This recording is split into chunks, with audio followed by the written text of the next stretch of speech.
20 horas e 25 minutos. Alô, alô, repórter Esso, alô?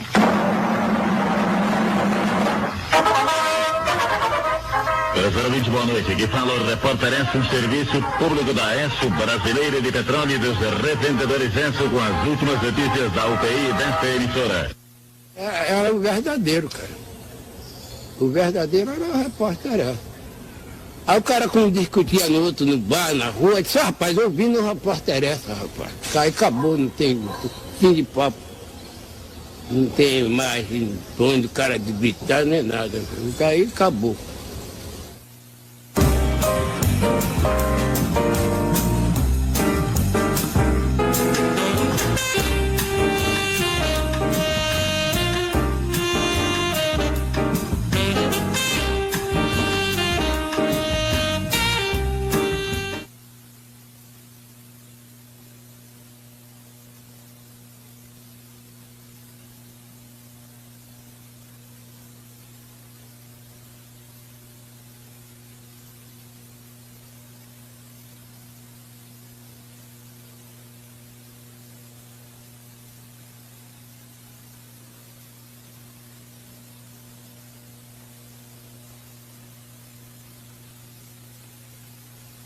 A União Soviética esmaga pela força a rebelião anticomunista da Hungria.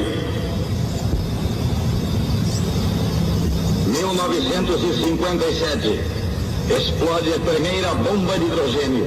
1959, Fidel Castro vence a Revolução Cubana. O repórter é um serviço público na Esso Brasileira de Petróleo.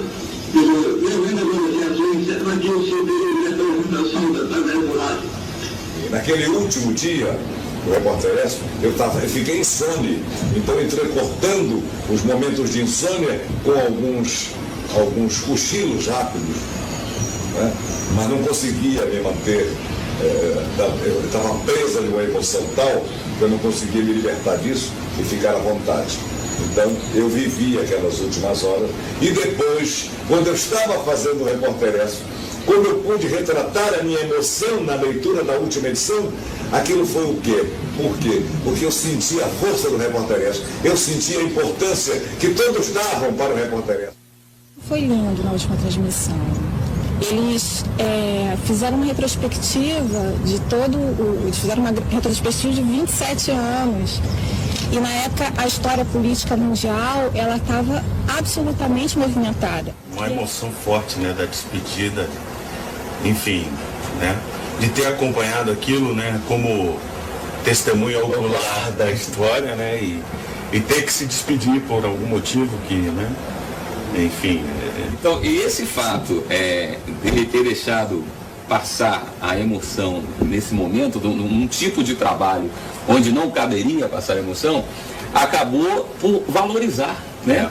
Hoje nós estamos aqui conversando e se emocionando com isso, porque justamente ele deixou passar essa emoção, que talvez deve ter sido até uma coisa complicada na cabeça dele, né? Fala, não consegui terminar bem, não consegui ler, não consegui fazer.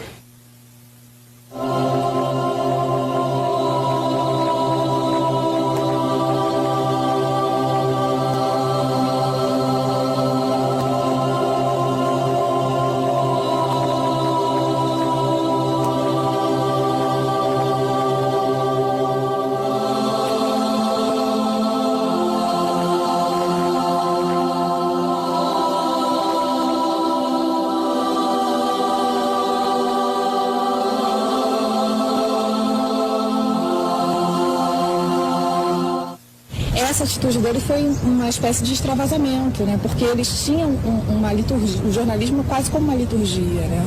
Eles tinham um respeito imenso pelo que eles faziam. Eles criaram um jornalismo de rádio com credibilidade. Aliás, eles criaram um jornalismo radiofônico no Brasil. Porque se a gente pensar bem, antes disso, assim, há relatos de que o jornalismo em rádio ele era um clipping praticamente do jornalismo impresso. Então, se a gente for pensar dessa maneira, eles revolucionaram, eles criaram uma linguagem, eles ousaram. E eu acho que ele sabia tudo isso que pesava e tudo que significava. E aí, um homem como ele, que vendeu credibilidade durante toda a trajetória profissional dele, quer dizer, foram 27 anos, eu acho que também é uma coisa, 27 anos de transmissão, né? Difícil não se emocionar com ele. Então, eu acho que isso pesou fortemente para toda essa emoção, assim. Quem trabalha com isso sabe muito bem que existem 1000 maneiras de você ler uma frase. De você botar uma inflexão, você botar uma vírgula, de você botar uma velocidade, tudo isso que você faz interfere no resultado final. E você tem que saber o seu limite, até onde você pode e até que ponto você deve colocar a sua impressão daquela notícia, até onde você pode participar junto dela.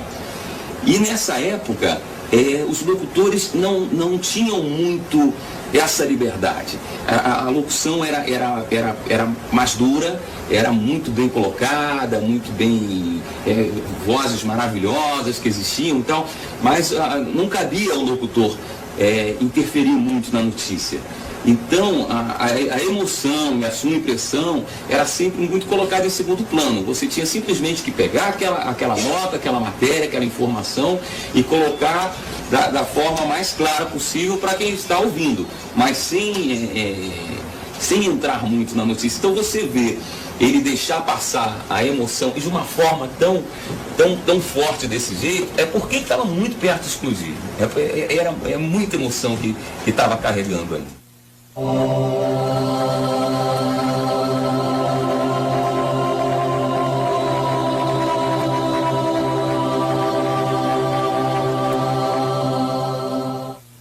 Então houve a decisão da direção-geral da Rádio Tupi de me fazer contratado para integrar o cast, o elenco de locutores da Rádio Tupi, na época, nos idos de 1953. Julho de 53. E aí comecei e fui lançado como animador, o mais jovem animador do rádio brasileiro com 17 anos de idade.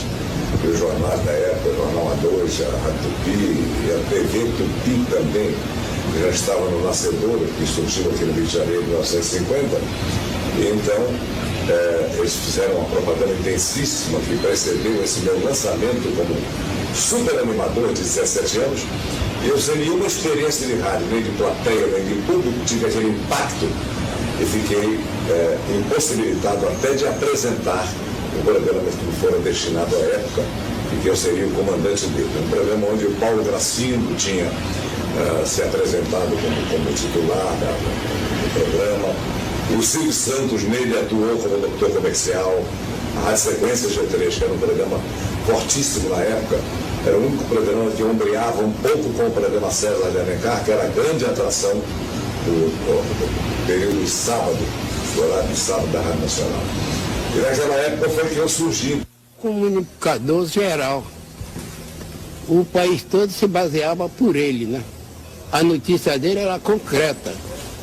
Então, o país todo se baseava por ele. Sem ele, tinha outras reportagens, mais puro de reportagem, mas não era completo igual o Repórter Esso, não.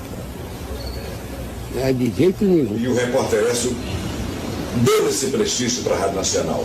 E deu esse prestígio para mim. Eu sentia tudo isso, aquela envergadura, aquela pujança, aquela alta representatividade do Repórter Esso no setor de radiojornalismo. Eu sentia isso dentro de mim. Então, eu sentia essa responsabilidade, mas ao mesmo tempo esse orgulho enorme que tomava conta de mim. E todas as vezes que eu ia para o noticioso, eu assumia quase que uma postura cívica ao fazer a leitura do noticioso de cada edição do Repórter Esso. Então a importância que aquele Repórter Esso exerceu na minha vida de profissional, de homem de rádio. Então eu sentia, eu tive apego pelo Repórter Esso. Eu não peguei infante, criança, eu peguei já adulto, mas dele me enamorei. Uma amizade forte que foi altamente representativa para o meu emocional durante os anos em que eu estive à frente do Repórter Esso como seu apresentador. E a beleza da coisa é que hoje, muito tempo depois, a gente curte isso justamente por ver que ali atrás do profissional do rádio tem um ser humano, uma pessoa recheada de emoções, uma pessoa com história, uma pessoa com comprometimento com aquele trabalho ali, com paixão pelo que estava fazendo. E eu acho que isso é que fez a coisa ficar bonita. Que ele fez história, eu diria que ele é um ícone do jornalismo, ele é um exemplo para todas as gerações posteriores e para os contemporâneos dele. Eu acho que ele teve um papel preponderante na história da comunicação brasileira. Eles todos tiveram, aquela equipe toda, eu adoraria abraçar essa equipe inteira, porque até hoje eles são estudados, é um case super estudado nas faculdades de comunicação, porque revolucionou uma linguagem, é isso, assim, de maneira única e definitiva.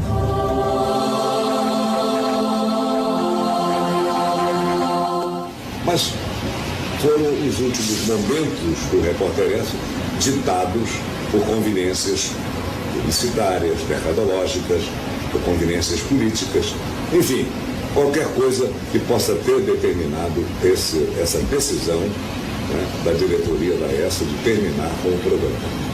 E realmente essa coisa me chocou, me impactou, e quando recebi a notícia eu fiquei incrédulo. Sabe aquela coisa do Repórter S? Não, agora eu sou o Repórter S, então eu quero dizer essa notícia para mim que vai acabar. Eu não estou acreditando no que vocês estão me dizendo. É impossível que esse jornal maravilhoso, de tantos anos no ar, fosse terminar agora, nas minhas mãos, com tão pouco tempo ainda que eu tenho comigo. Eu me afeiçoei a ele porque eu me afeiçoo rápido, eu sou um emotivo, eu me apaixonei pelo Repórter S, mesmo estando nele 6 anos apenas. E tanto assim que a minha emoção aflorou na leitura da última edição do Repórter S. Quando ele faz esse resumo dos acontecimentos que o Repórter S apresentou durante todos esses anos, né, no ar, e ele deve ter misturado as coisas, né, o profissional e o pessoal ali. Acho que pesou até talvez um pouco mais o pessoal mesmo, né? Mas é interessante, a gente começa prestando atenção nos fatos, né? A gente começa prestando atenção no que ele está narrando, né? Por exemplo, Delfim Neto, naquela época já era uma figura importante da República e continua até hoje, né? Se manifestando sobre questões econômicas. Aí ele relata aí a questão da guerra, né? Depois, enfim, os fatos históricos mesmo, só por si só já são significativos. Mas em determinado momento, quando ele começa a relatar que este será o último programa, parece até que é uma surpresa para ele também. Naturalmente não era, né? Mas ele também se toca aí, tá acabando, né?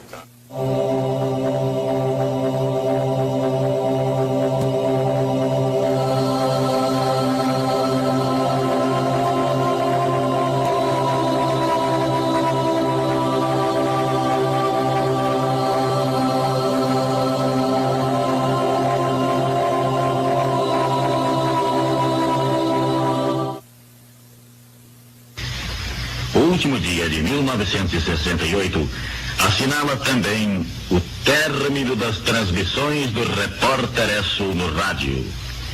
Fiel ao nosso slogan de testemunho ocular da história, procuramos sempre levar aos lares brasileiros uma resenha dos principais fatos ocorridos no Brasil e no mundo, sempre dentro do espírito de isenção e objetividade que tem norteado a atuação do nosso noticiário.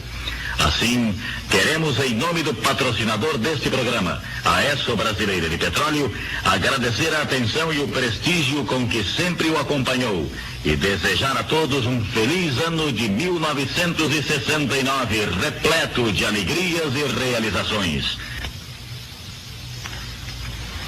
E atenção!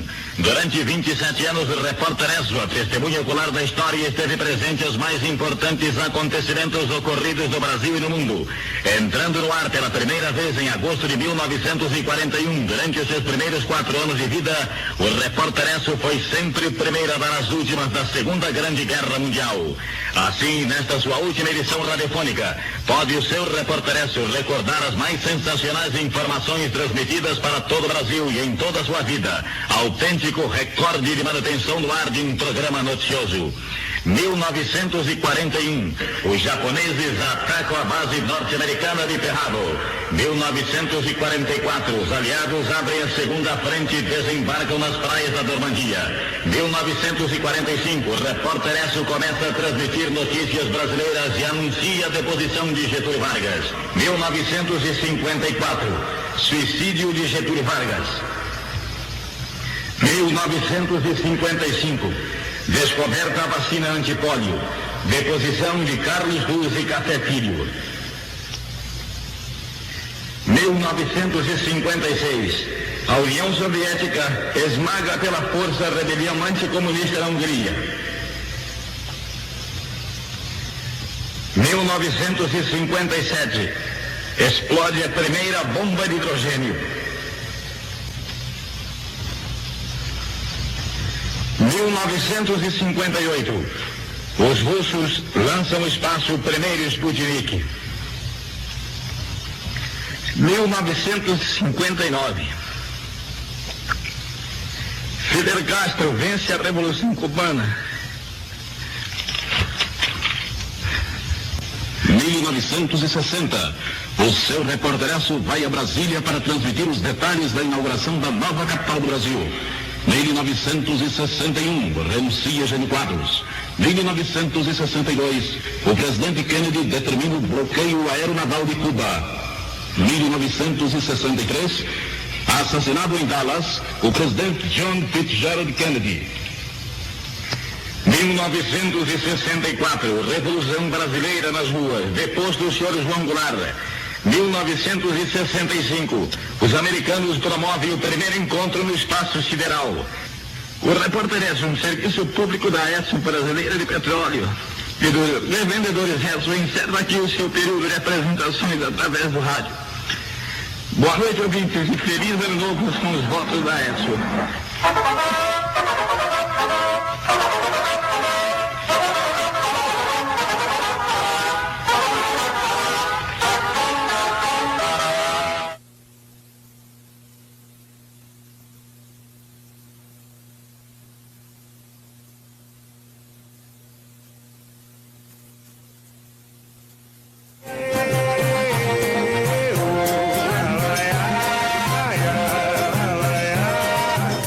A saudade não pode ser vista. A saudade não pode ser vista de outra maneira. A saudade que o tempo não leva, que foge aos olhos da cara. A saudade espera ao seu lado. Alucina, persegue só pelo prazer de poder sempre estar ao seu lado. Ao seu lado.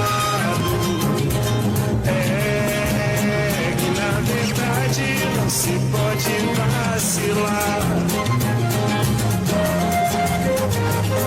São os fogos de artifício no ar. A saudade da semana inteira não pode ser vista de outra maneira. Claro,